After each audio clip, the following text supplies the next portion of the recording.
Paz do Senhor, irmãos e irmãs.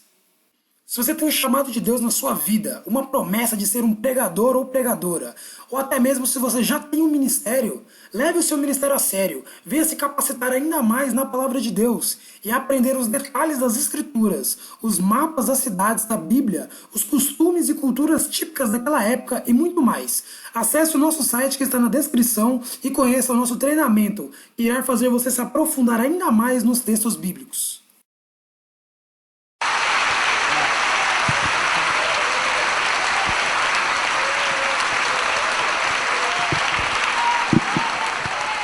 Aleluia.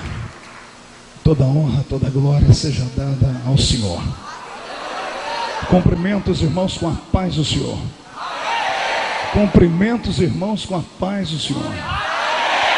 Quantos estão felizes hoje aqui? Deixa-me ver. Escolha uma pessoa bonita do seu lado e dê um sorriso para ela.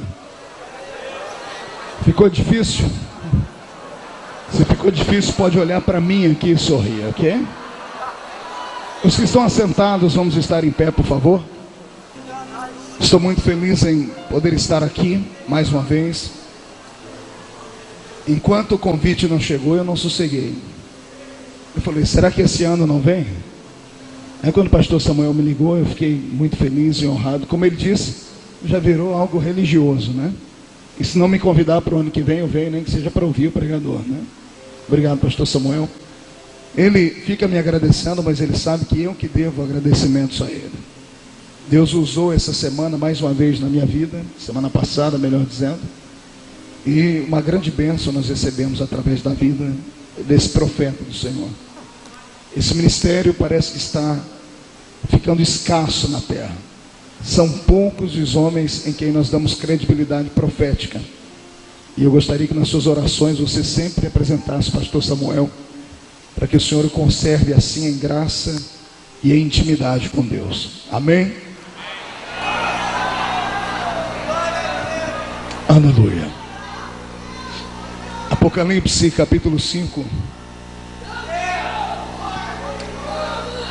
Quão grande és tu, Senhor. Quão grande és tu, Senhor. E vi na mão direita daquele que estava sentado no trono um livro, escrito por dentro e por fora, de todo selado com 7 selos. E vi também um anjo forte que proclamava em grande voz: quem é digno de abrir o livro e de lhe desatar os seus selos? Ora, nem no céu, nem sobre a terra e nem debaixo da terra, ninguém podia abrir o livro, nem mesmo olhar para ele.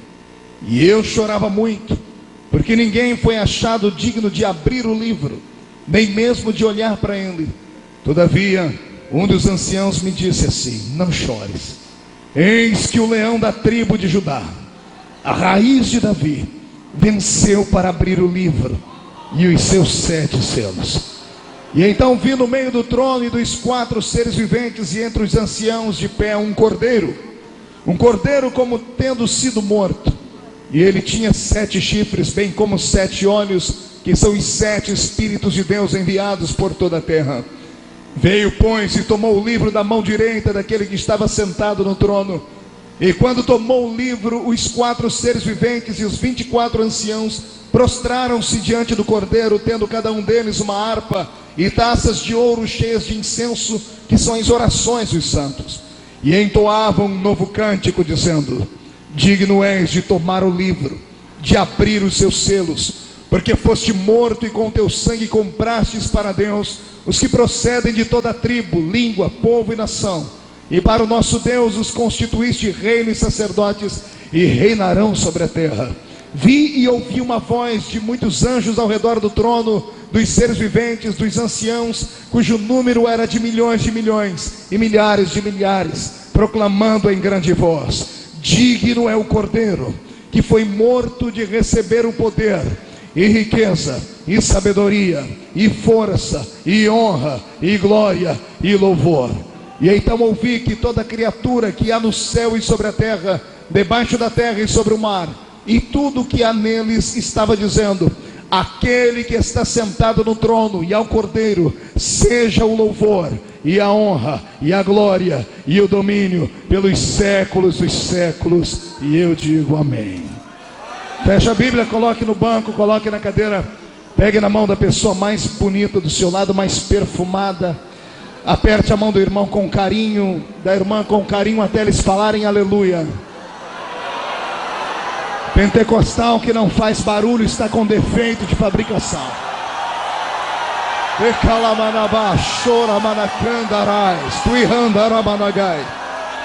Ah, Eterno, eu te glorifico uma vez mais.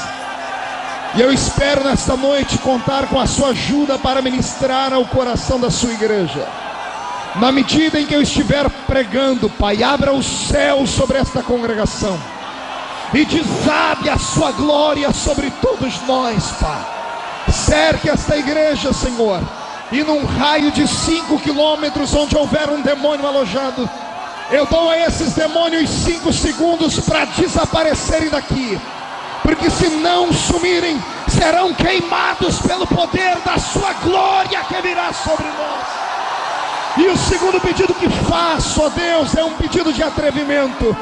Se ainda tenho crédito no céu contigo como pregoeiro da sua palavra, abre a porta do céu sobre este lugar e envia do céu para a terra uma comitiva de anjos de fogo, que eles comecem a esparramar brasas de fogo entre nós. E onde houver um crente batizado com o Espírito Santo, renova ele agora, meu Senhor.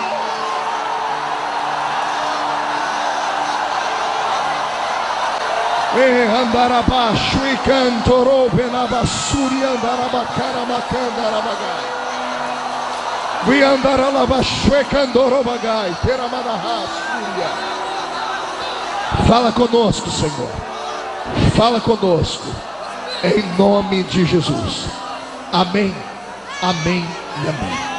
Os que podem, tomem o seu assento, e os que não podem, permaneçam de pé comigo. E todos, uma grande salva de palmas a Jesus, porque Ele merece. Glorificado seja o nome do Senhor. Pergunte para o seu irmão se ele está preparado para uma viagem agora. Preparados, senhores, pastores, companheiros, levitas? Preparados aí em cima, preparados, preparados, preparados, preparados, preparados. Vamos viajar. Eu vim perguntando ao Senhor o que pregar nessa vigília, visto que os crentes do Rio de Janeiro são abastecidos diariamente com muitas palavras reveladas, porque essa terra é uma terra próspera em pregadores, em profetas, em levitas. E o Senhor trouxe ao meu coração, à minha memória, o texto do livro da Revelação, no capítulo 5, onde nós lemos uma das passagens mais intrigantes e emocionantes da Bíblia, que fala de um homem que, tendo sido arrebatado, foi ao céu e viu o céu pelo lado de dentro e recebeu de Deus uma palavra de ordem. O Senhor disse a ele: tudo que você vê, por favor, escreve num livro. E tendo ele tido um encontro pessoal com este ser, com este ancião de dias, viu ele um livro fechado por dentro e por fora. Livro esse que deveria trazer alegria, livro esse que deveria trazer emoção, mas uma emoção carregada de graça e de agradecimento. Todavia, o céu é inundado pela primeira vez de uma tristeza sem tamanho. Tamanha é a tristeza que esse homem em espírito chora e derrama lágrimas lá em cima. E lá em cima não é lugar de tristeza. A minha Bíblia diz que quando atravessarmos os portões celestes, terá um lenço da eternidade para enxugar dos nossos olhos todas as nossas lágrimas. Mas esse homem entrou lá em cima e derramou lágrimas, e isso mexeu comigo, mexeu com o meu intelecto e me fez estudar um pouquinho. E as revelações que o Senhor me deu aqui são fortes e profundas. Quem não gosta de revelação, dá tempo de ir para casa. Eu acho que dá para assistir até o Corujão uma hora dessa. Se ficar comigo aqui, você não vai ver nenhum corujão, mas você vai ver a silhueta da pombinha do Espírito Santo voando sobre nós. Pois bem, para entendermos o livro do Apocalipse, é até difícil falar sobre isso, porque o livro do Apocalipse é um livro de revelação, e tudo que é revelação tem que ser interpretado. É um dos livros da Bíblia mais difíceis de ser estudado, porque a sua linguagem é metafórica, é uma linguagem alegórica. Nem tudo que está escrito aqui deve ser levado ao pé da letra. É um desses livros que deixa a gente meio que tonto de tanta revelação, de tanta coisa profunda. E é interessante que quando o crente é novo convertido, a primeira coisa que ele quer descobrir é acerca das profecias deste livro. E eu falo isso porque uma vez eu fui um novo crente, e eu me lembro que saindo da escola eu chamei um garoto da igreja que era filho de um presbítero, conhecia bem a Bíblia, e eu pedi para ele pregar para mim. Eu não sei se ele fez por maldade ou se ele fez por simplicidade, não tive até hoje coragem de perguntar a ele. Mas eu me lembro que ele entrou dentro da minha casa, pegou a Bíblia e abriu em Apocalipse capítulo 13, 14 e em diante, e foi pregar para mim acerca da besta, a que subiu da terra e a que subiu do mar. E ao invés dele pregar e interpretar, não, ele começou a falar comigo literalmente o que estava escrito ali. Sabia que eu morria de medo de escuro, sabia que eu morria de medo de assombração. Também puderam, eu nasci na Vila Tatu, você queria o quê? Na época de quaresma a gente tinha medo de lobisomem, boitatá, curupira, coisas que vocês cariocas não conhecem, coisas da gente lá do meio da roça. E ele começou a falar para mim: vai vir sobre a terra uma besta de 7 cabeças e 10 chifres, com boca de leão, pata de leopardo, corpo de urso. E quando ela abrir a boca dela, vai devorar todos aqueles que são ímpios e não temerem a Deus. E ele foi embora e me deixou com essa imagem na mente. É claro que ele não pregou nada certo para mim, mas eu acho que valeu o efeito, porque eu nunca passei uma semana tão crente na vida.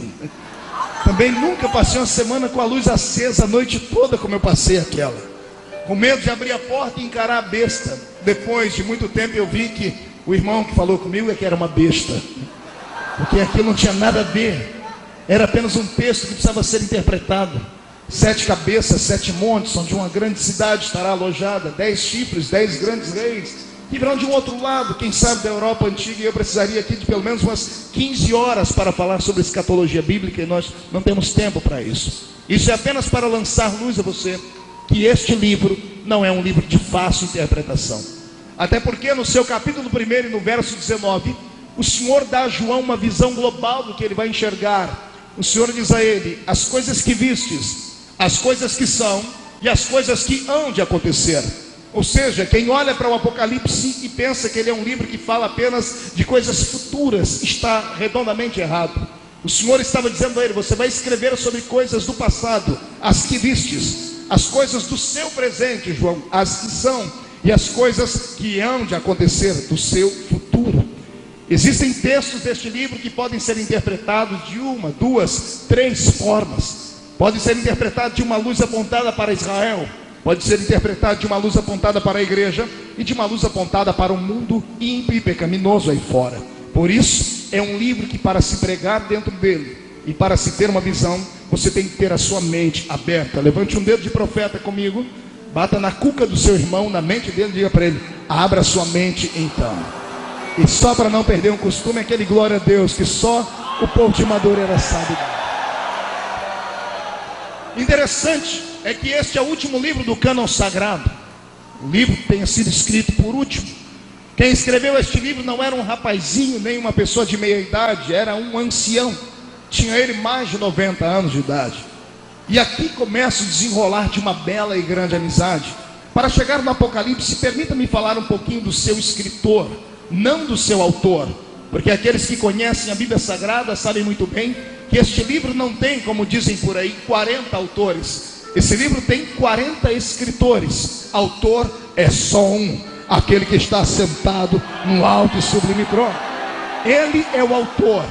E para falar do autor eu teria que tomar milênios de tempos para falar, porque ele é grande, majestoso e poderoso. Ele é tão grande que os seus pés estão no centro dessa igreja hoje, e a sua face está diante dos serafins que cantam: santo, santo, santo é o Senhor dos exércitos, e toda a terra está cheia da sua glória. Esta é a beleza deste livro. Deixe-me então falar sobre o escritor deste texto.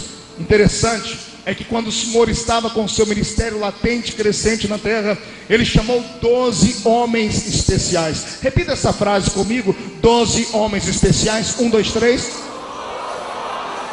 Acotovele seu irmão, diga: eu disse especiais. Faça biquinho para falar a cotovelo, irmão. Diga: eu disse especiais. O Senhor não chama ninguém que não seja especial. Todos os que estão debaixo da sua poderosa mão são especiais. Como você que está aqui dentro é especial. Talvez a sociedade não dá o valor que você mereça. Talvez o seu pai e a sua mãe não dê o valor que você mereça. Talvez o seu cônjuge não dê o valor que você mereça. Talvez o ministério da sua igreja não dê o valor que você mereça. Todavia, isso não invalida a sua especialidade. O Senhor, quando te viu, foi com a tua cara. E quando Ele vai com a cara de alguém, não tem quem faça o seu pensamento recuar atrás. Você é especial. Só quem é especial dê um grito para o Rio de Janeiro todo ouvir.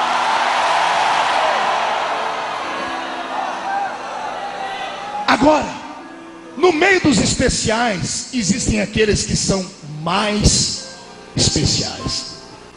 Pastor Marco, calma aí, porque aí o senhor vai pecar, porque a Bíblia diz que Deus não faz acepção de pessoas, somos todos iguais. De fato, somos especiais para Deus de maneira idêntica no questão da salvação. Ele é salvador de todos, mas é Senhor de apenas alguns. Para salvar Ele não faz acepção de cor, de credo, de raça. Porém, para usar, aí Ele tem os seus xodozinhos. Aí Ele tem aqueles que são diferentes.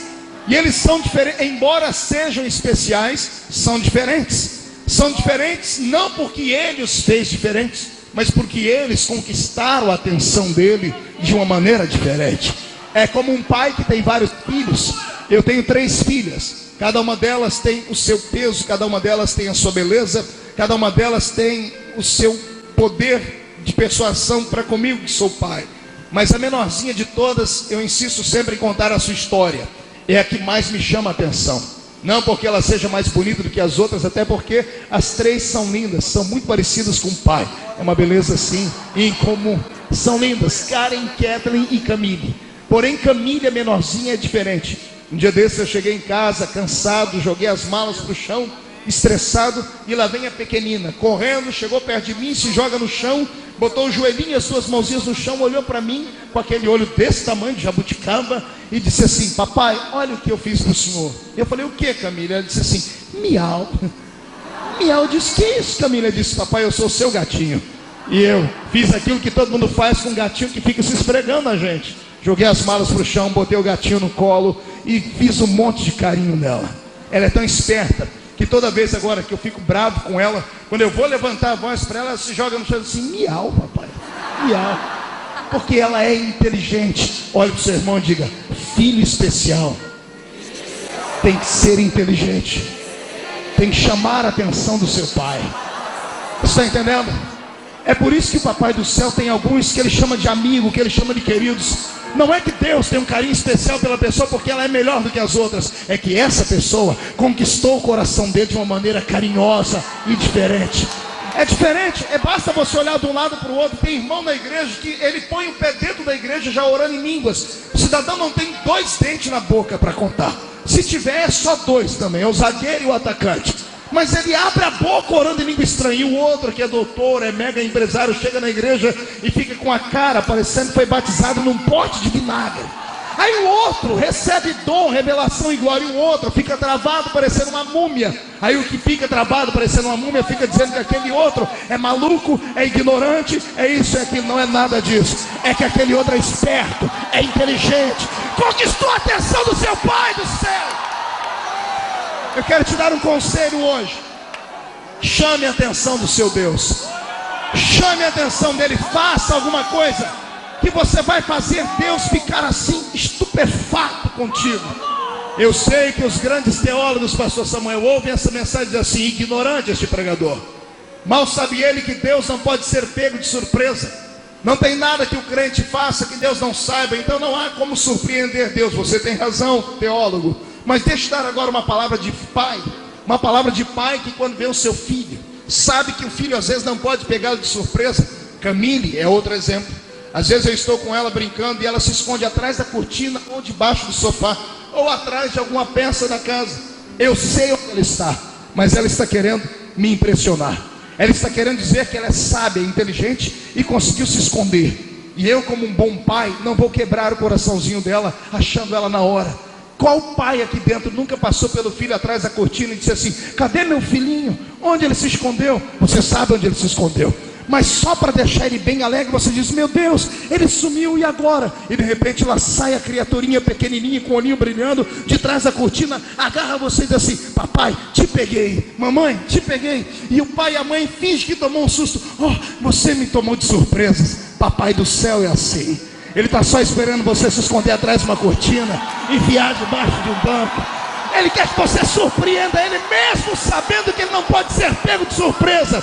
Ele quer uma declaração de amor nesta madrugada. Eu te convido a desafiar o seu Deus com o seu coração. Quem crê nisso, jogue a mão para cima e dê um grito de glória.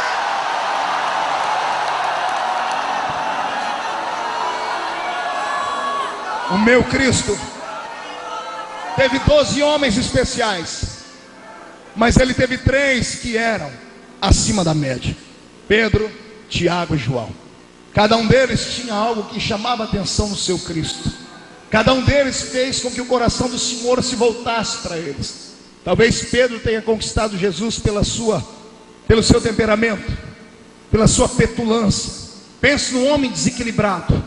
Pense no homem que deixou Jesus em saia justa várias vezes. Pense no homem que da metade do que falava você tinha que jogar fora, que ele só colocava o grupo em risco. Pense num homem que era espavitado. Era Pedro, parecido com você e comigo, completamente anormal e desequilibrado. É Jesus de joelho querendo lavar o pé de todo mundo, e Pedro, não sei se porque tinha chulé, porque tinha frieira, unha encravada, eu não sei, Pedro escondeu os pezinhos para trás e disse assim: o meu pé o senhor não lava. Jesus olha para ele e diz: Pedro, se eu não lavar o seu pé, Pedro, você não tem parte comigo. Aí Pedro, ele era 8 ou era 80? Ele logo estende os braços, as pernas e o pé e diz: Senhor, então não lava só os pés, lava o meu corpo inteiro, Senhor. Me dá um banho, Senhor, me dá um banho por inteiro, Senhor. Por essas e outras atitudes ele conquistou o coração do Senhor. Lembre da cena, o Senhor no meio do mar, 12 discípulos atracados no mastro de um barco, amedrontados, gritando: tem um fantasma no meio das águas. E o fantasma grita lá do meio: não sou um fantasma, sou eu. E todo mundo gritando: é um fantasma sim. E só a vozinha de Pedro no meio de todo mundo grita em direção à figura fantasmagórica que estava no meio do mar, porque a tempestade desgraçava a silhueta daquele ser que vinha andando, e por isso não dava para se imaginar o que era. Mais a vendaval soprando, mais o mar agitado, e Pedro grita lá para o meio do mar: se é o Senhor, me manda ir aí. E lá do meio do mar vem a doce voz dizendo: vem Pedro, salta nas águas, vem. E eu imagino todo mundo gritando: Pedro, não vai, você é maluco, a gente não sabe se é ele. Pedro, pode ser Iemanjá, Pedro.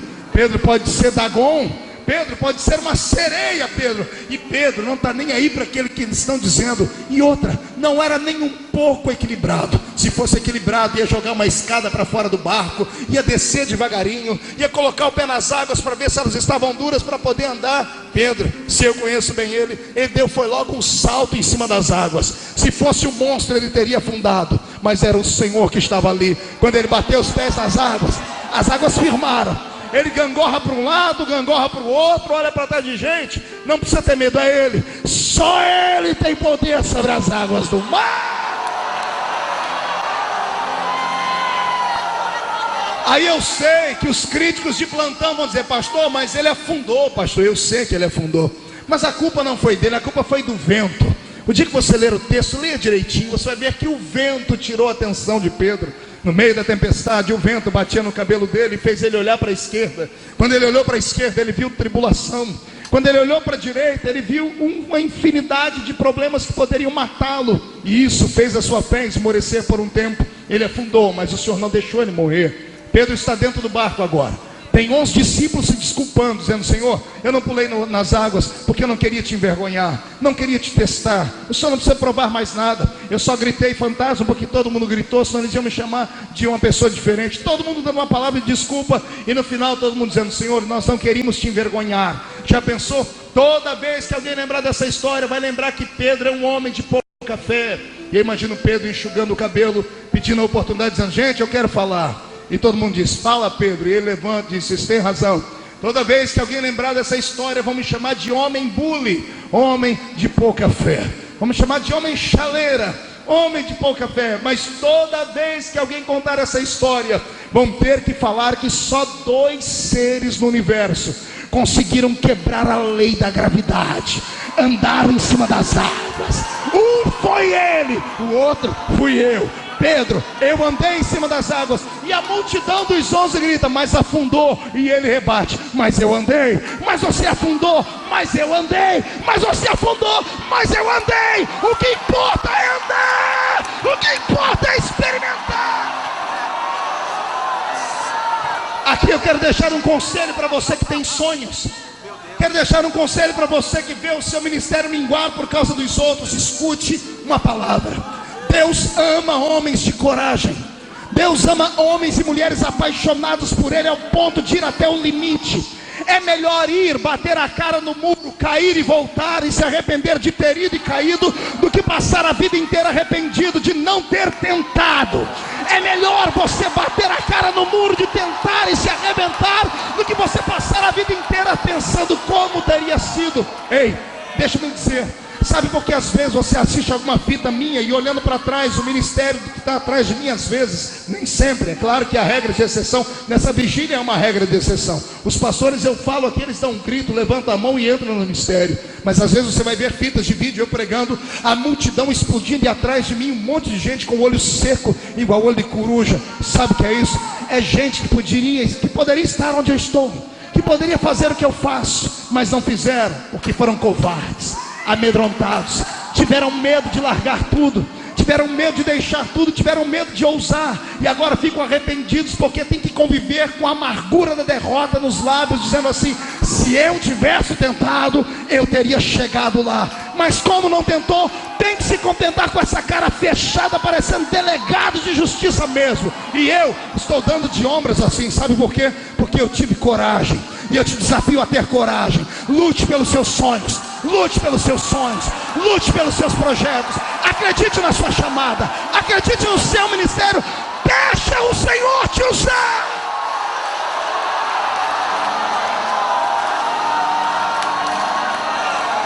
Este foi Pedro. Entre os 12, Pedro teve um lugar de destaque. Ele virou amigo do Senhor. Eu separo assim, seguidores e amigos. Tinham homens que só seguiam o Senhor. Outros se aproximaram dele em forma de amigos. Um outro foi Tiago. Também puderam. Tiago era um evangelista daqueles arretados. Foi pregar numa cidade, eu não sei se não deram oferta para ele, porque evangelista só fica na carne quando ninguém dá oferta para ele. Eu sei que ele voltou para Jesus e falou: Senhor, não me receberam bem naquela cidade. Eu posso orar para cair fogo e destruir a cidade inteira, Senhor? Jesus olhou e falou: claro que não. Mas Jesus gostou da atitude dele. Falou: esse camarada tem coragem. Mas lá na frente vem a mãe do próprio Tiago interceder, dizer: Senhor, quando o Senhor entrar no seu reino, um dos meus filhos pode ficar à sua esquerda e o outro à sua direita. E Jesus tem que explicar, porque no céu só fica bem aqueles que estão do lado direito, porque à esquerda só fica bode. Tem que ter tudo ovelha. Mas Jesus gostou da atitude. Era gente que tinha vontade de crescer. Era gente que tinha vontade de ocupar um lugar especial no coração do Mestre. E Deus, o meu Cristo, apontou, e Tiago virou amigo de Jesus. Se você perguntar para o irmão do seu lado o nome dos 12 apóstolos, vai ser uma confusão daquelas. Ninguém lembra o nome dos 12 apóstolos. Tenta. Pergunta para o seu irmão: me dá o nome dos 12 apóstolos de cor. Vai lá. Se eu perguntar para nós aqui, obreiros, é perigoso a gente não lembrar. Lembra aí, Gesiel, o nome dos 12. Não sai nem com reza brava. Fala aí, pastor Daniel. Só o mestre que parece pastor Gesiel Gomes, vezes para pregar, que fale o nome dos 12. Não dá, trava. Agora, se eu perguntar, fale o nome de algum discípulo, vai falar todo mundo. Pedro. 1, 2, 3. Olha para o seu irmão e diga: por que você conhece os 3?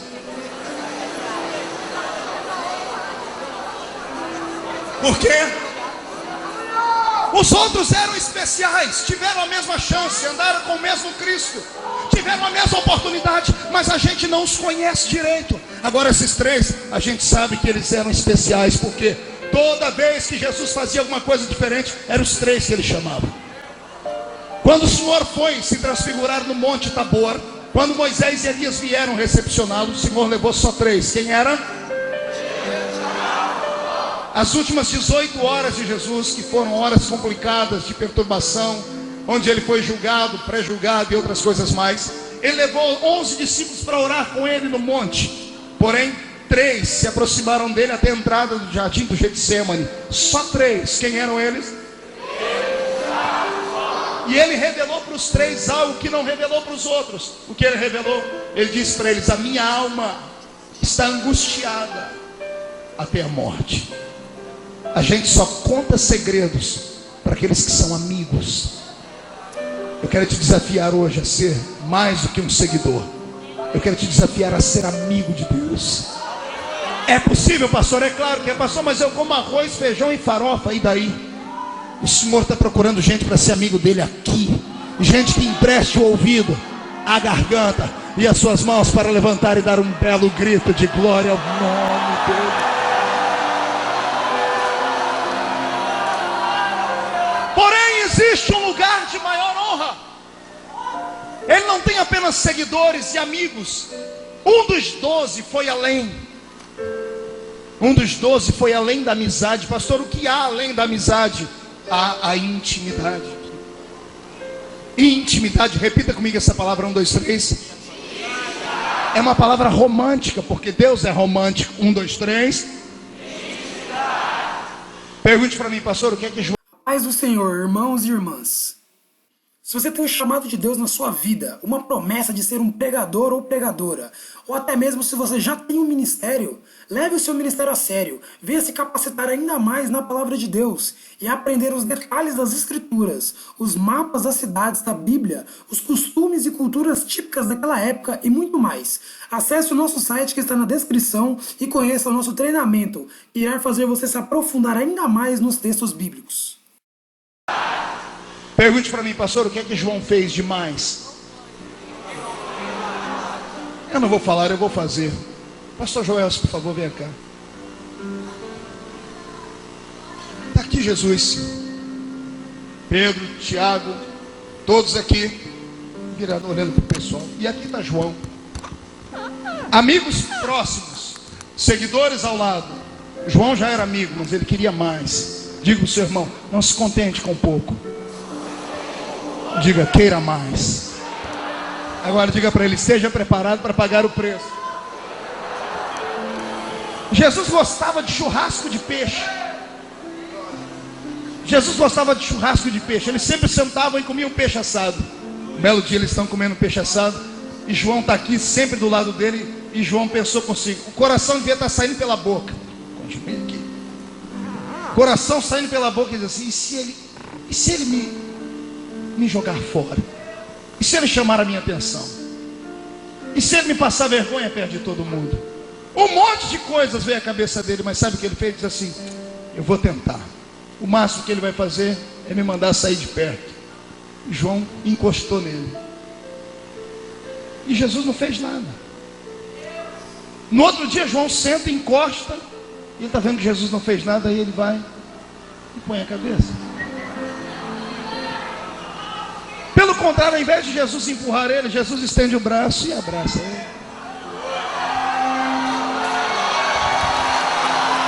Escute, isso não é tudo. Daqui a pouco a intimidade é tão grande que ele tirou a cabeça daqui e colocou aqui.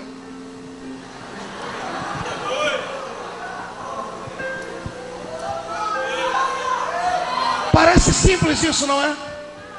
Pastor, só isso? Só isso? Imagine você sair daqui daqui a pouco, parar perto de uma lanchonete dessa e encontrar 2 moços da sua igreja. Você conhece, de terno e gravata, e um com a cabeça no peito do outro, e o outro passando a mão nos cabelos dele. Parece simples o texto. Imagine 2 garotas saindo de mão dada, uma dando um beijinho na outra, encostando a cabecinha no ombro. Estamos no século 21, um século de liberalidade, mesmo assim temos preconceitos.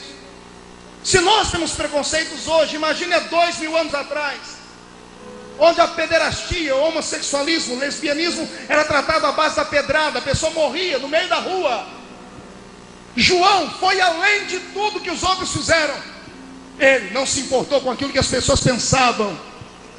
Ele colocou a cabeça no peito de Jesus e disse: eu quero mais. E quem quer mais tem que fazer mais. E aquele que quer fazer mais tem que fazer aquilo que ninguém nunca fez. E se você fizer aquilo que ninguém nunca fez, Ele fará aquilo que Ele nunca fez por ninguém para você. Quando você ver homens como o pastor Samuel, como os cantores que aqui passaram, como pastores e profetas que estão aqui na minha retaguarda, que tem um ministério abençoado, os homens chamam de sucesso, eu chamo de bênção. Saiba que por trás de tudo isso existe uma história, existe um complexo. Existem coisas que esses homens fizeram que você jamais teria coragem de fazer, talvez. Por isso o Senhor não lhe deu aquilo que Ele teria para lhe dar. Eu não posso falar sobre o presente, da situação deles hoje, mas eu tenho certeza que o passado deles foi de dor, de luta e de sofrimento. Deus não levanta um homem ou uma mulher porque eles são bonitinhos ou porque são inteligentes. Deus não levanta um homem ou uma mulher porque ele é rico ou porque ele tem pena deles. Deus levanta um homem ou uma mulher quando eles têm coragem de ousar, de serem atrevidos. Ai, meu Deus. Segura para você dar um glória a Deus mais forte. Deus é apaixonado por crente atrevido, por gente atrevida.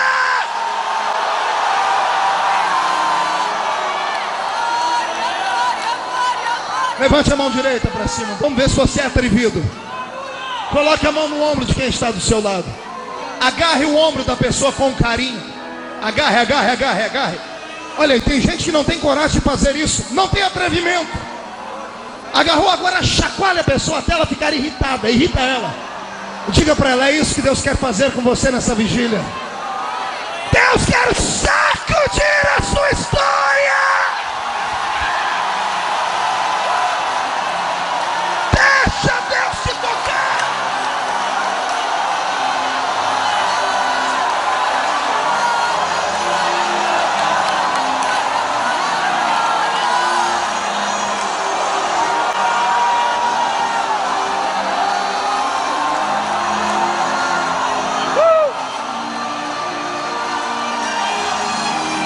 Olhe para cá. Eu estou falando sobre o escritor. Foi por isso que João conquistou um espaço especial ao lado do Senhor. Foi por isso que João recebeu nomenclaturas bíblicas que o Senhor não deu a mais ninguém. Foi por isso que o meu Senhor chamou João de um discípulo a quem Ele muito amava. Olhe para cá agora. Foi por isso que João ocupou um lugar especial. E o lugar foi tão especial que o Senhor olhou para ele e disse assim: João, vou lhe dar uma coisa que eu não dei a ninguém. O que, Senhor? Vou lhe dar o privilégio de não morrer de maneira martirizada. Todos os demais discípulos do Senhor morreram de forma truculenta. Uns crucificados de cabeça para baixo, outros esfolados vivos, outros morreram à base da espada, outros à base das flechas, outros afogados, outros foram completamente esfolados em carne viva, arrastados pelas ruas da cidade, como foi o caso de João Marcos nas ruas de Alexandria, arrastado por um cavalo. Mas João permaneceu ileso. E eu tenho certeza que isso perturbava o apóstolo. Acredito que quando ele tinha os seus 92 anos de idade, quando não tinha mais nenhum dos seus amigos vivos, o que ele mais queria era sair dessa terra. E a morte parecia não ter poder sobre ele. A história diz que o imperador, talvez um dos últimos grandes homens truculentos daquela poderosa Roma, ao convidar João para um diálogo, perguntou sobre a sua fé. E João escarneceu dos seus ídolos pagãos. E esse imperador prometeu matar João. E João olhou para ele dizendo: faça-me esse favor. A morte não é minha inimiga. Ela é uma carruagem que me levará mais perto do meu Deus. É uma carruagem. E a história diz que fizeram então um tacho de azeite fervendo. Mas era um tacho muito grande, uma espécie de banheira. E colocaram ali azeite fervendo, borbulhando. E o imperador ainda deu uma chance, porque no último momento ficou com pena de um velho de 92 anos de idade. E o velho teve a chance de se retratar negando o seu Cristo. E a história diz que João olhou para ele e disse assim, ironicamente: ó imperador, Se eu fosse mais jovem, eu mesmo pularia dentro desse tacho, mas na minha idade eu não tenho locomoção com tanta força. Então, por favor, mande os seus soldados me jogarem logo dentro deste tacho fervendo. E foi o que o imperador fez. Só que o resultado não foi o que eles esperavam, porque eles esperavam um homem derretido, carne com óleo fervendo, completamente enrugada, e era para virar uma bolinha de borracha enrugada, derreter até os ossos. Mas não foi isso que aconteceu. O que aconteceu foi algo surpreendente. O velho entrou dentro do tacho e parece que não queria sair mais. Pegava o azeite fervendo e passava no rosto. A primeira sessão de hidratação de pele à base de azeite fervendo. A primeira sessão de bronzeamento artificial da história foi João, porque saiu dali com a pele um pouquinho mais queimada, mais hidratada. E o imperador grita: por que é que o azeite não tem efeito sobre você? E ele deve ter dito: é porque o azeite que está dentro de mim é mais quente do que o azeite que está.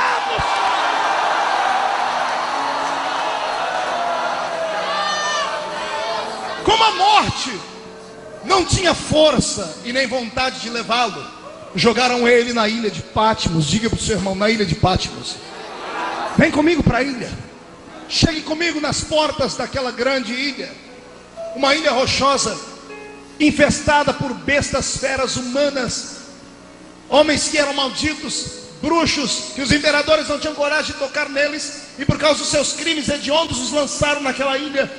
À esquerda e à direita apenas uma grande praia, à sua retaguarda um mar e você sem barco. Como na frente uma ilha rochosa e truculenta, à esquerda e à direita caminhos para se encontrarem com bestas feras, e atrás de você um mar. João não tinha para onde ir, e ele então está nos ensinando que quando não houver nenhum lugar para você ir aqui na sua frente, caia de joelhos, porque quando o crente bate os joelhos no chão, uma janela se abre no céu. E é ele quem diz: e então eu ouvi uma voz por detrás de mim, e virei para ver quem era. E de repente a surpresa. Pastor, surpresa porque ele não era amigo de Jesus, sim, mas a surpresa foi grande. Porque a última vez que João viu foi lá em Atos capítulo 1. E em Atos capítulo 1 ele viu um Cristo diferente daquele que ele está vendo agora. Ele viu um Cristo cujos cabelos ainda eram os cabelos da cor daquele Cristo que ele viu crucificado. Ele viu um Cristo usando roupas fabricadas na terra.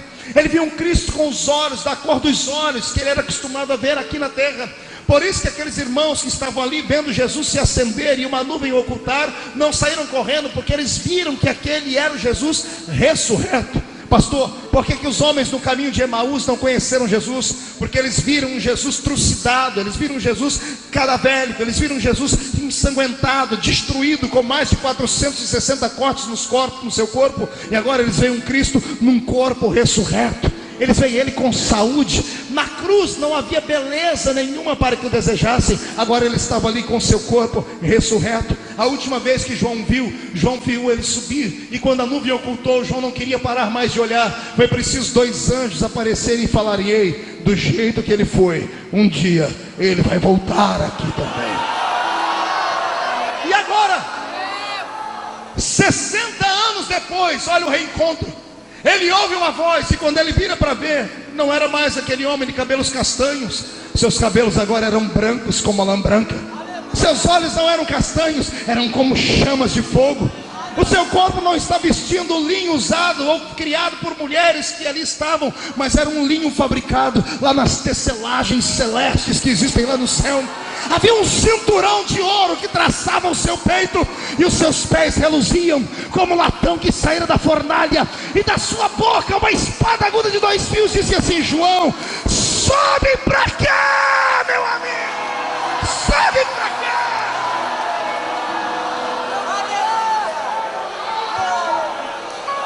O corpo do velho deita no chão, e o seu espírito é tomado pelo Senhor Jesus. E o espírito do João, arrancado do seu corpo, é levado ao céu, no qual ele entra por uma janela. De mãos dadas com seu Cristo, ele começa a ver a eternidade. Não sinta inveja de João, um dia nós estaremos lá também.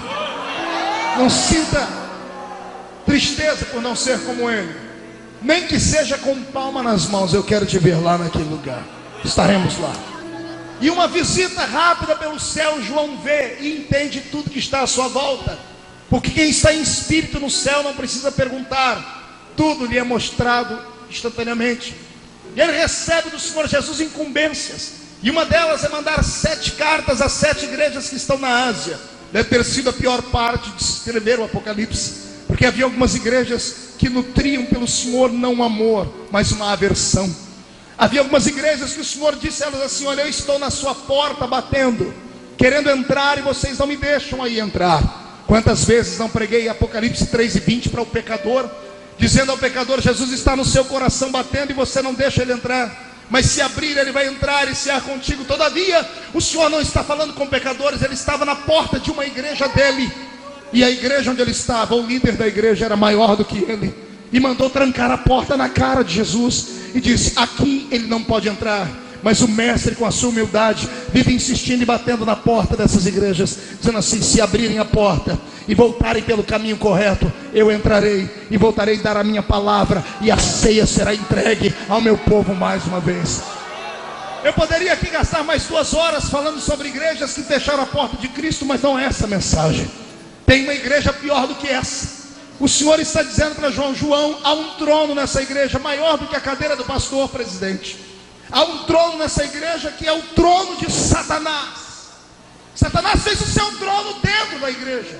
E o Senhor está dizendo: mas se esta igreja se voltar para mim, eu posso perdoá-la. O Senhor está dizendo que o coração dele está aberto para tudo. Depois do susto que João tem de saber que existem igrejas, ou existiriam igrejas talvez no futuro, onde o trono de Satanás estaria alicerçados dentro dela, porque doutrinas de demônios estariam sendo ensinadas aos seus fiéis. Depois de João ter enxergado que Cristo pode ser posto fora da igreja, o susto passa, e o Senhor diz a ele: agora eu vou lhe mostrar a eternidade. E João vê uma porta se abrindo, e ele entra dentro de uma grande sala. Venha comigo para esta sala agora. Quando ele entra dentro dessa sala, ele tem visões surpreendentes. Ele vê 4 animais, seres viventes, coisas que nós não temos aqui linguagem humana para tentar especificar. Ele vê ali dentro 24 anciãos. Mal sabia ele que 12 daqueles anciãos, um representava, porque a metade daqueles anciãos falavam sobre os 12 apóstolos que fundaram e alicerçaram a igreja de Cristo, e a outra parte dos 12 anciãos representavam cada uma das tribos de Israel. Ele viu ali os 7 Espíritos de Deus que o representam por toda a terra. Não que Deus tenha 7 Espíritos que saem um para cá, outro para lá, mas sim a plenitude do seu Espírito que possuiria toda a terra.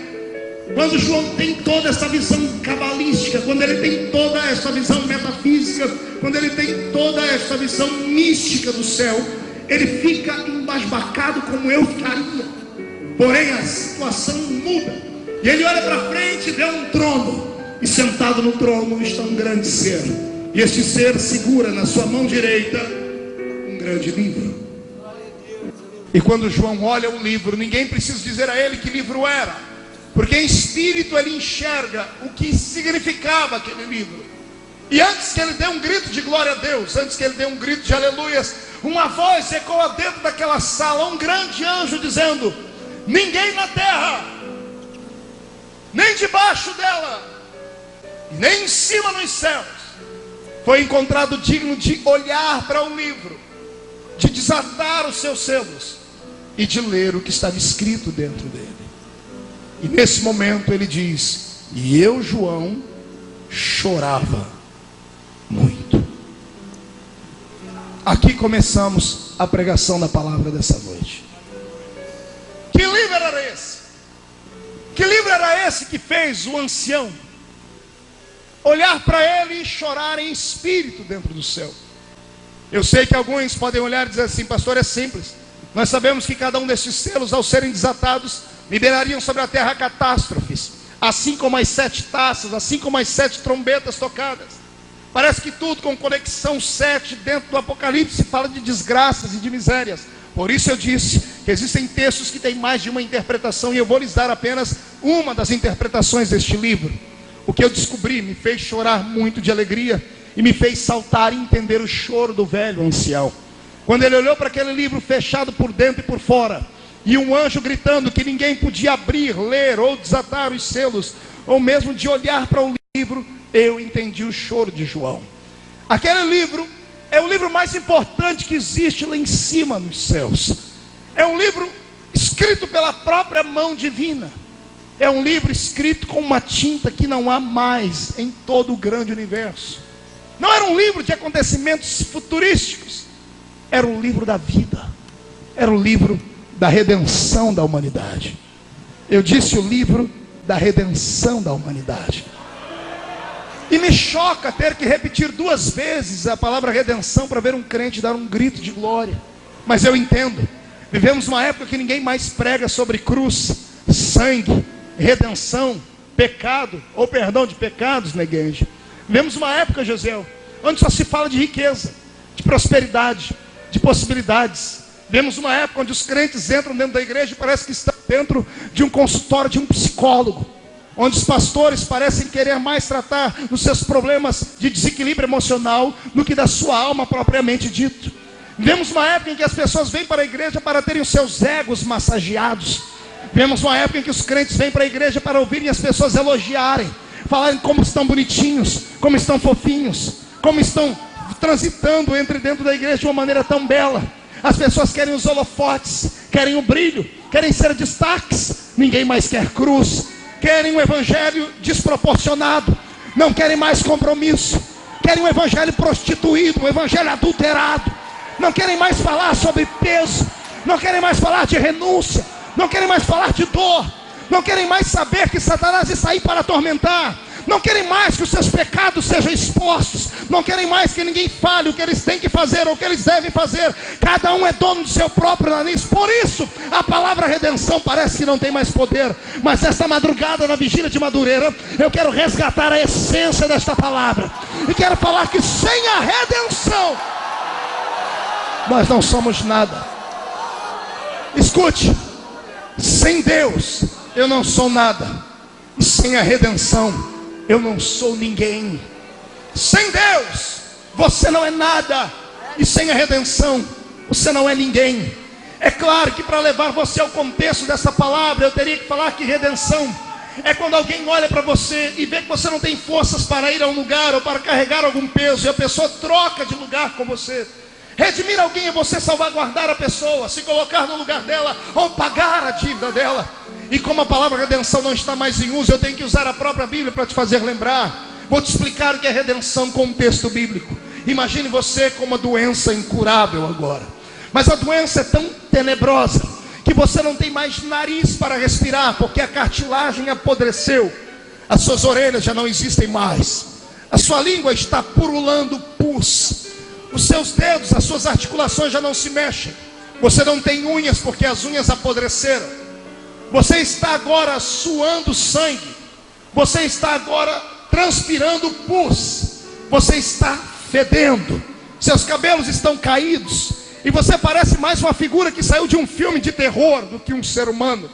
Pior não é isso. Não tem ninguém para repartir essa dor, porque a sua família te abandonou. E antes de te abandonarem, você ainda teve que pegar na alça de 10 caixões e enterrar 10 filhos com a sua própria mão. E de reconhecimento de riqueza, você não tem mais nem casa para morar. Você está no meio das cinzas. Os seus amigos vieram te confortar e acabaram perdendo a paciência e te falaram que você está em pecado e tem pecado escondido. Você olha para cima e não vê mais a glória de Deus e começa a discutir com Ele. Ao invés de ouvir coisas boas, você tem que ouvir Deus às vezes te dar um puxão de orelha. Você olha para toda a sua riqueza e vê que a única coisa que sobrou foi um caco de telha.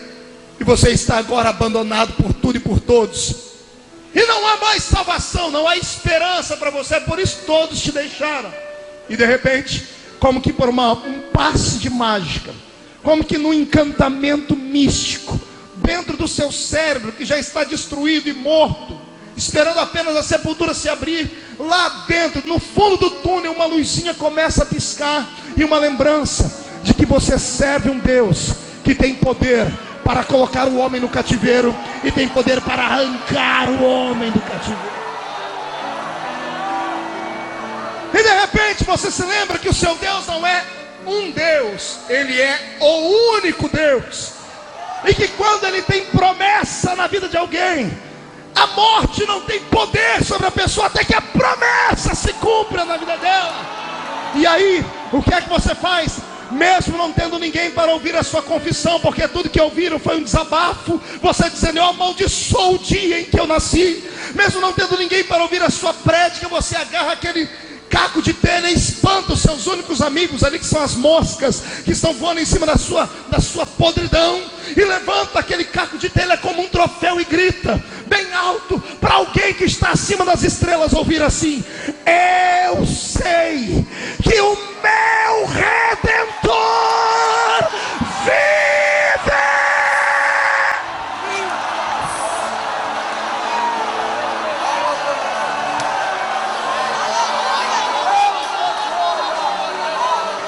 E de repente, a pele que estava podre fica como a pele de uma criança. A orelha que caiu recebe uma orelha nova, um nariz novo. A riqueza começa a vir para sua mão, e de repente você que perdeu um, agora tem dois. Perdeu 1 milhão, agora tem 2 milhões. E vem a família de volta ao seu redor, e você termina os seus dias batendo no peito, dizendo: ele tira, mas ele devolve. Ele põe na prova, mas ele faz sair da prova. Ele me prova, mas me abençoa. Isso é a redenção. Isso foi o que Jesus fez. Pastor, se esse livro é um livro da redenção da humanidade, eu vou repetir de novo: esse livro era o livro da redenção da humanidade. Pergunte para mim o que estava escrito lá, pastor. Consertando o que está no presente escrito lá, pastor. Puxa a barriga, estufa o peito, faça um sorriso bem grande. O seu nome está escrito aqui.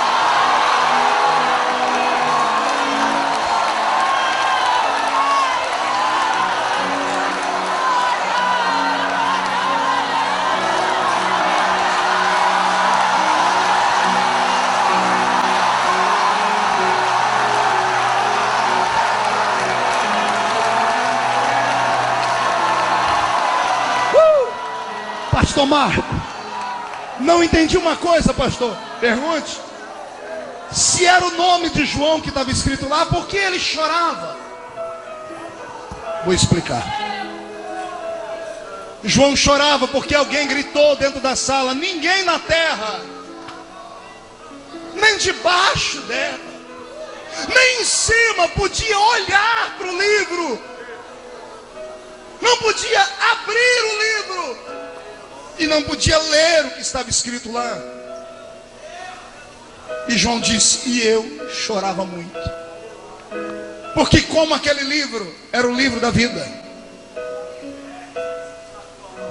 ele é um testamento fechado, selado. Todo testamento só tem validade quando alguém morre. Só pode ser aberto por um advogado quando aquele que escreveu o testamento morre, porque lá dentro tem riquezas, heranças. E se o livro não fosse aberto, não teria igreja, não teria vigília de Madureira. Se o livro não fosse aberto, não teria línguas estranhas, não teria lágrimas, esperança. Se o livro não fosse aberto, não teríamos nós o ministério que Jesus nos deu. Se o livro não fosse aberto, você não estaria com esse sorriso nos seus lábios, ou com essas lágrimas gostosas que descem por aí. Se o livro não fosse aberto, você era escravo e capacho de Satanás até hoje. Só por isso, quando João viu o livro fechado, ele disse para si mesmo: não valeu a pena. Todos morreram, morremos em vão. Tudo foi em vão, porque ninguém pôde abrir o livro. Quantas e quantas vezes em cultos missionários eu não preguei sobre Isaías 6 e 8, usando o texto de forma profética missionária, dizendo: o Senhor está perguntando a quem enviarei. Quando eu descobri a complexidade e a revelação deste capítulo, eu chorei muito, porque Isaías está apenas falando aquilo que ele ouviu Deus dizer na eternidade. Deus veio sobre a terra de Gênesis a Malaquias, 5 dispensações: inocência, consciência, governo humano, patriarcal e lei. Em cada uma delas Deus tentou conquistar o coração do homem e não conseguiu. Quando o Senhor retorna para o seu trono, no final da época da lei, Ele senta no seu trono, põe as mãos na cabeça, olha para a humanidade perdida e grita: e agora? A quem enviarei? Quem há de ir por nós? Porque na terra, nem embaixo dela, nem em cima, ninguém podia. E como ninguém podia, estávamos condenados. E quando lá no céu, aquele que estava à direita do Pai viu a gente ser condenado, ele se levantou, colocou a mão no ombro do Pai, deve ter pedido: calma, Pai, eis-me aqui, eis-me aqui, envia-me a mim, eis-me aqui. E eu imagino, olhe para o seu irmão, diga para ele: trouxe lenço? Se não trouxe, prepare a manga da camisa, a ponta da gravata, vamos chorar um pouco. Olha o diálogo que o Senhor me contou. O pai dizendo ao filho: mas eu já fui, e os homens não me aceitaram. Se você for, vai ser de igual forma. E o filho dizendo: papai, eu vou de uma maneira diferente. O Senhor foi com fogo, poder e glória. O Senhor foi e tentou conquistar e convencer o homem com autoridade. Mas quando o Senhor falava, o monte tremia. Quando o Senhor agia, a terra engolia os homens. Os homens não temiam ao Senhor, os homens tinham medo do Senhor. Pai, tem alguma coisa neles que nós não entendemos. E eu imagino Jesus dizendo ao Pai: Pai, nós criamos o frio, mas nunca sentimos frio. Nós criamos a dor, mas nunca sentimos a dor. A solidão, mas nós nunca sentimos solidão. Nós criamos o desespero, mas nós nunca sentimos o desespero. Nós criamos a fraqueza, a fome, a sede, mas nós nunca sentimos que somos divinos, eternos. Está faltando alguma coisa, a gente precisa entendê-los. E para entender só tem um jeito, Pai. Eu tenho que ir e ser igual a eles. Eu vou lá testar, eu vou lá tentar entender o que eles passam, e depois eu volto para contar para o Senhor como é que é. E é Paulo quem explica: ele mesmo sendo Deus, não tem por usurpação ser igual a Deus, antes aniquila a sua forma divina e desce entre nós e se fez carne. Como pregador pentecostal, pastor Samuel, eu amo falar de milagres, eu amo falar sobre as possibilidades de um mundo metafísico, eu gosto de falar sobre as coisas que Jesus fazia, até gosto às vezes de brincar. Quer me deixar feliz? Um dia desse uma cantora me convidou para fazer uma voz, aquelas vozes fortes, num livro, num CD dela do hino de Lázaro, para fazer Jesus chamar Lázaro. Eu amo fazer aquilo. Jesus de frente da tumba, manda todo mundo tirar a pedra e grita: Lázaro, sai para fora. É lindo isso. É lindo falar de alguém que anda em cima das águas, que chega perto de um cortejo fúnebre e para. Ninguém nunca parou um cortejo fúnebre na história, só ele. E alguém diz: não pode dizer: eu posso, porque eu posso dar vida àquele que está dentro do caixão. Sai daí! Eu amo falar sobre isso.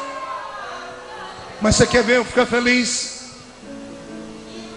É eu ver o meu Jesus chegar e sentar perto do poço de Jacó, tirar a sandália do pé, apertar o seu pé porque está vermelho, empoeirado, limpar o suor e dizer assim: meninos, eu estou com a sede, queria beber um pouquinho de água. E ninguém tem caneca d'água para tirar a água do poço. E vem uma mulher que era inimiga da nação dele, e ele esquece o negócio de inimizade e diz assim: ô moça, me dá um pouquinho de água porque eu estou com sede. Porque aqui eu me identifico com ele. Ele sentiu sede. Ele sabe a agonia de alguém sentir sede. Ele sentiu fome. Depois dos 40 dias de jejum, a Bíblia diz assim: e tendo terminado o jejum, ele sentiu fome. Sabe como eu deixo, como eu amo, quando ele entra dentro do barco e diz assim: gente, eu vou deitar ali na polpa do barco e vou descansar um pouquinho, que eu estou cansado. Por que os outros não foram descansar também? Eles não andavam juntos? Eles tinham só uma diferença. Depois de uma grande cruzada evangelística, os discípulos iam fazer churrasco e ele subiu um monte para orar. Talvez o sucesso de Jesus seja esse, diferente do nosso. Quando nós temos um sucesso, a gente quer fazer uma festa. Vamos para restaurante comemorar, abrir uma Coca-Cola. Toda vez que ele fazia alguma coisa, não, Sérgio, ao invés de fazer uma festa, ele ia para o monte, se isolava e ia orar. Aí ele estava cansado, deixa eu descansar um pouquinho. Sabe onde eu amo? Eu amo quando ele entra no jardim. E lá de joelho, a aflição, a dor, ele grita assim: Pai, se possível for, passa de mim esse cálice. Sabe onde eu amo? Quando ele está pregado na cruz e olha para o céu, e o céu se abre, e ele vê Deus de costa. E para não deixar os discípulos desviados, ele ora numa língua extinta. Ele olha em aramaico: Eloi, Eloi, lama sabachthani. Deus meu, por que me abandonaste? Não foi essa a sua oração essa semana? Não é isso que a gente passa? Quando Judas foi chegando para dar um beijo nele, ele agarrou Judas e deu um beijo nele de novo e disse assim: amigo, eu sei o que você está fazendo, faz rápido. Ele entendeu o que é sofrer, o que é ser traído, o que é ficar sozinho, o que é gritar os amigos: vamos orar, gente, não puderam orar um pouquinho comigo?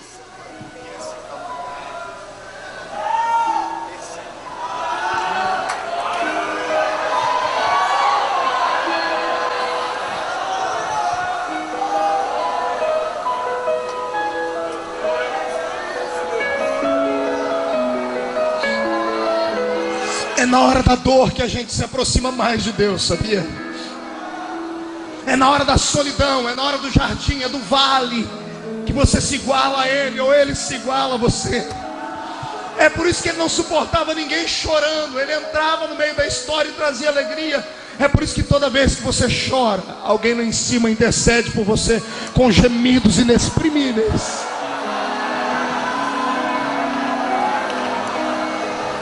Incline a sua cabeça por um momento.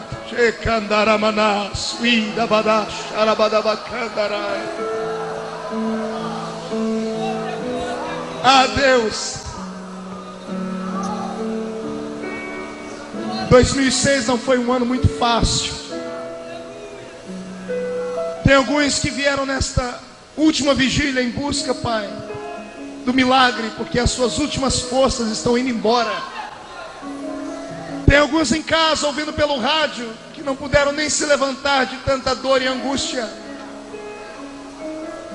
Alguns vão querer riscar esse ano da sua agenda. Tem gente aqui dentro que não deu glória a Deus ainda, não é porque não quer, Pai. Só eles sabem o vale. Só eles sabem o peso da cruz, da humilhação, da calúnia, da perseguição. Mas eu fico feliz porque eu sei que o Senhor sabe quanto isso dói. E talvez seja por isso, Pai, que a Bíblia diz que o choro dura uma noite, mas a alegria vem pela manhã.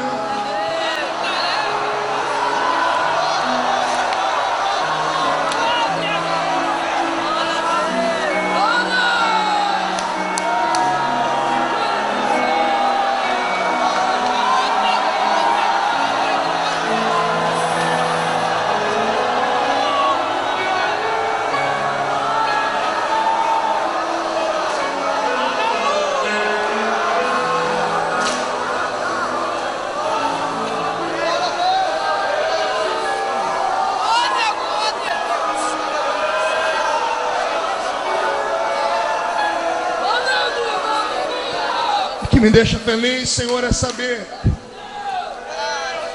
que mesmo com tantos defeitos e fraquezas, o Senhor ainda deixou o nosso nome escrito lá, Pai. Não me importa, Senhor, qual é a fraqueza que os seus filhos que aqui dentro estão nessa vigília passam ou vivem. O que me importa é que se eles estão aqui, é porque o nome deles está escrito aí.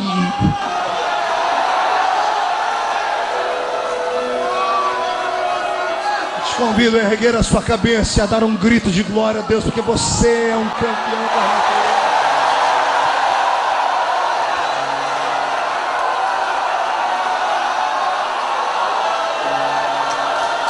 Eu não sei quantos te apedrejaram esse ano, eu não sei quantos te acusaram esse ano, eu não sei quantos vales você passou esse ano. Eu tenho uma palavra de Deus para você a partir de hoje.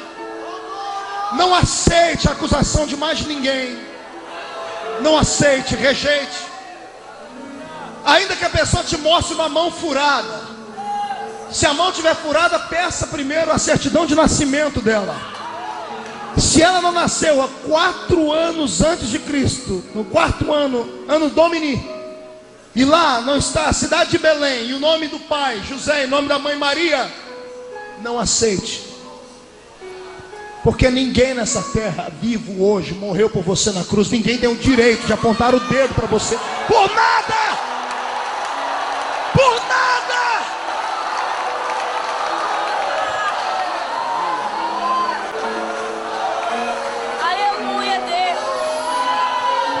Eu vou lhe falar uma coisa hoje, por favor, escreva para você sair daqui não andando, voando hoje. O seu nome não foi escrito a lápis naquele livro. O seu nome não foi escrito a carvão que qualquer coisa apaga. O seu nome foi escrito com sangue naquele livro. O seu nome foi escrito com uma tinta que não existe mais.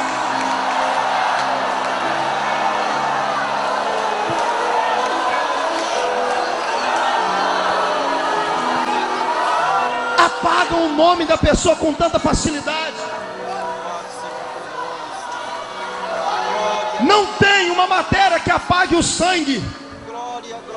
Para apagar o seu nome, a folha inteira vai ficar rebocada, rabiscada, suja. É por isso que a misericórdia do Senhor é grande. É por isso que eu venho te dizer hoje que não me importa se esse ano você caminhou o ano inteiro caído no chão. A palavra profética é que o ano que vem é 2007. E o número 7 é o número da perfeição em todas as áreas. Escute aí. A minha Bíblia diz que o justo cai 1, 2, 3, 4, 5, 6, 7. Mas na 7ª vez o Senhor o põe de pé. Ano que vem é o ano do Senhor te colocar de pé. Cadê o barulho dos pentecostais que tem o nome escrito no livro da vida? Cadê?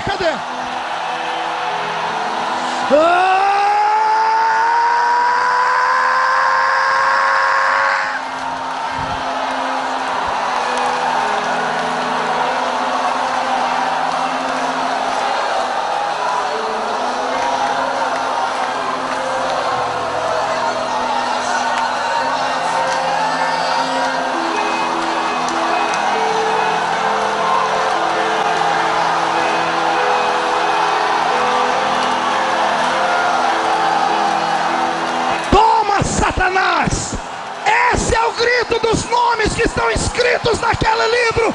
Nenhuma condenação há.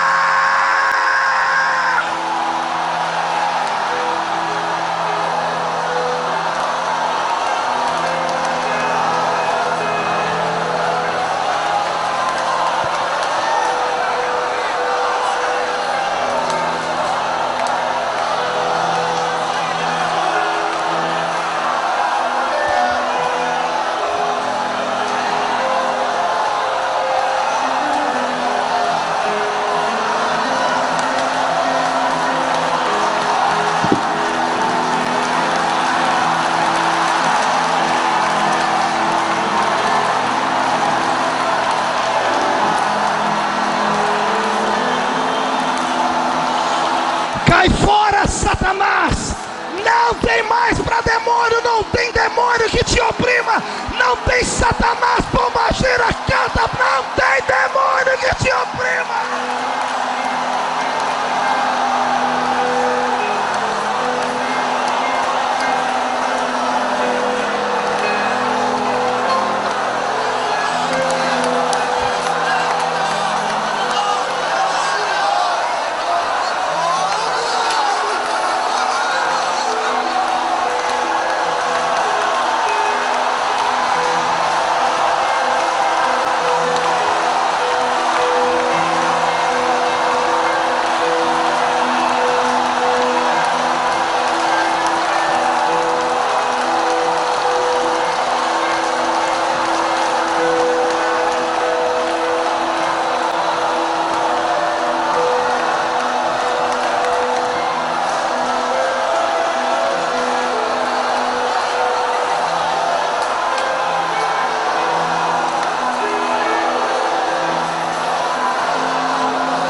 Em nome de Jesus.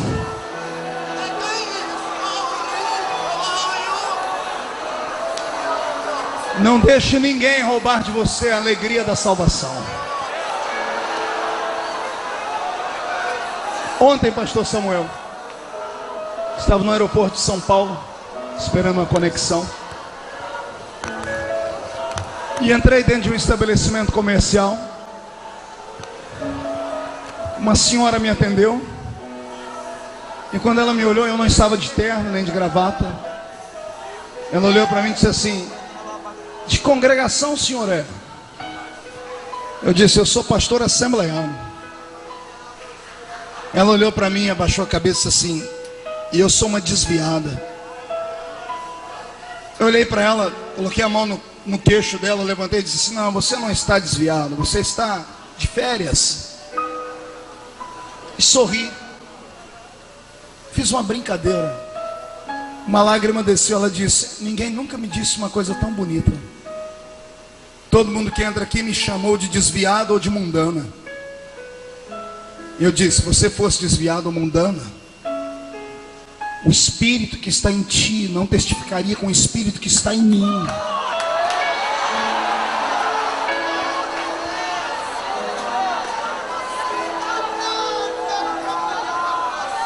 Ela disse: eu não aguento mais, pastor. Eu entro na igreja, as pessoas me acusam por tudo. Ela olhou para mim e disse assim: pastor, eu não tenho culpa, que eu nasci de carne e osso, tenho defeitos. Eu disse: eu estou congregando em casa, todo dia de noite eu oro, pego a harpa, canto. Mas os irmãos da igreja, quando eu chego, parece que eu tenho lepra, sentam longe de mim. Infelizes.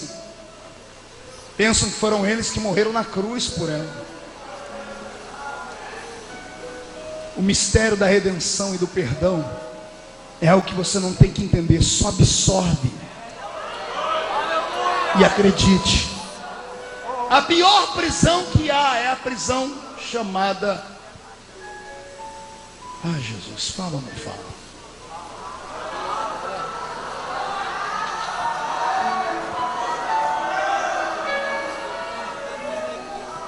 A prisão imposta pela religião, a prisão da alma. Quando cativamos aqueles que deveríamos libertar, quando oprimimos aqueles que deveriam estar livres, quando vamos pregar o evangelho para o pecador lá fora, nós temos uma paciência e um amor tão grande: venha do jeito que você está. Aí conquistar aqui dentro, servindo a Deus, diz: você não presta, não vale nada, é um mundano, é um miserável. Para o pecador, a gente diz: Jesus vai te perdoar. Para o crente dentro da igreja, que não tem a força que você tem, um pé está lá fora, outro está aqui dentro, você diz: Jesus vai te matar. Tem alguma coisa errada nessa história. A redenção da humanidade prova isso. Ele morreu por você e ponto final. O sangue dele vai te dar um banho hoje. O mundo aí não começa o ano com roupa branca, roupa vermelha. Usam roupa íntima, uma de cada cor. Pois bem, você vai começar com vermelho também esse ano.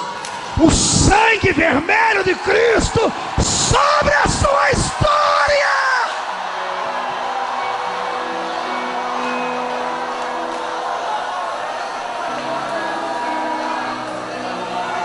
E eu vi uma voz que dizia: ninguém na terra, nem de baixo, nem em cima, podia olhar o livro,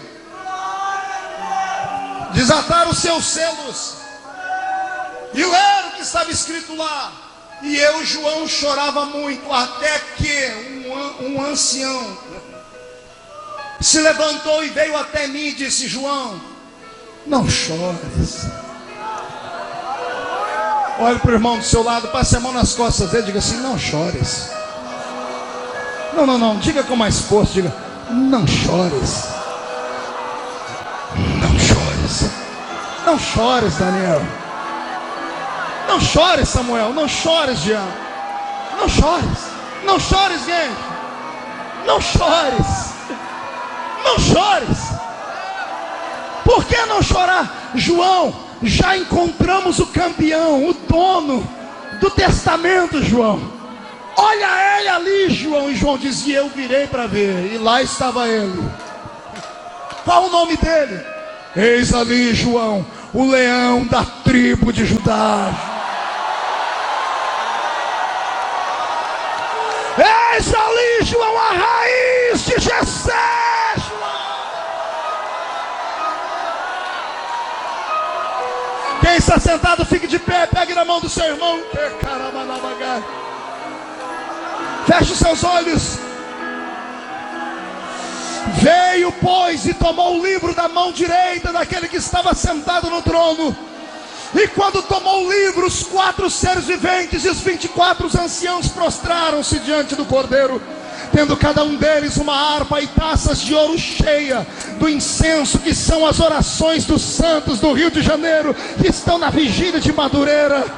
E entoavam um novo cântico, dizendo: digno és de tomar o livro e de abrir os seus selos, porque foste morto, e com teu sangue compraste para Deus os que procedem de toda a tribo, língua, povo e nação, e para o nosso Deus os constituíste reino e sacerdote, e reinarão sobre a terra.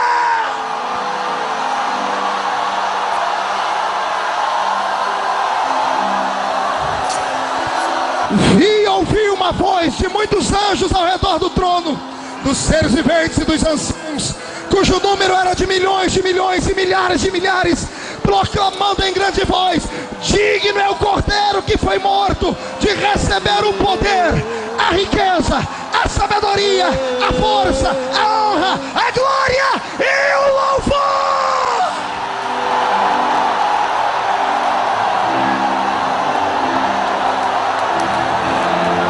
Levante as tuas mãos para o céu, chacoalhe elas.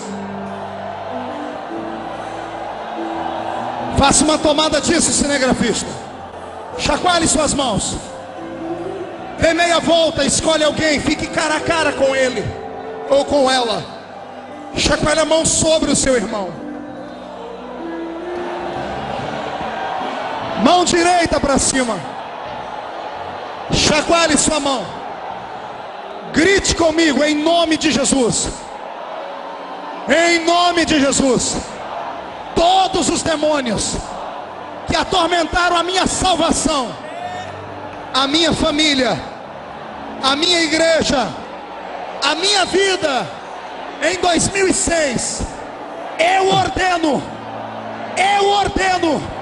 para a palma da minha mão agora. Feche a sua mão, feche. Levante lá em cima.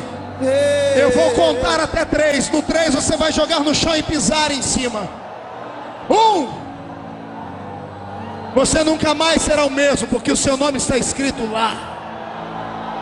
1,5. Sua família está protegida. E ponto final. 2. O seu ministério vai crescer. 2,5. 2007 será o melhor ano da sua história. 3, jogue no chão, pise em cima.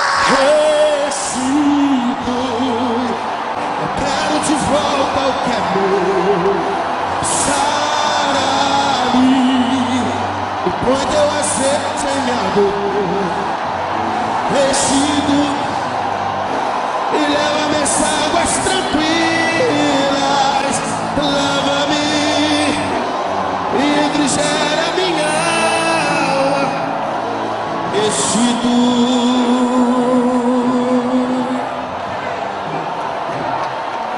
Restitui, Senhor.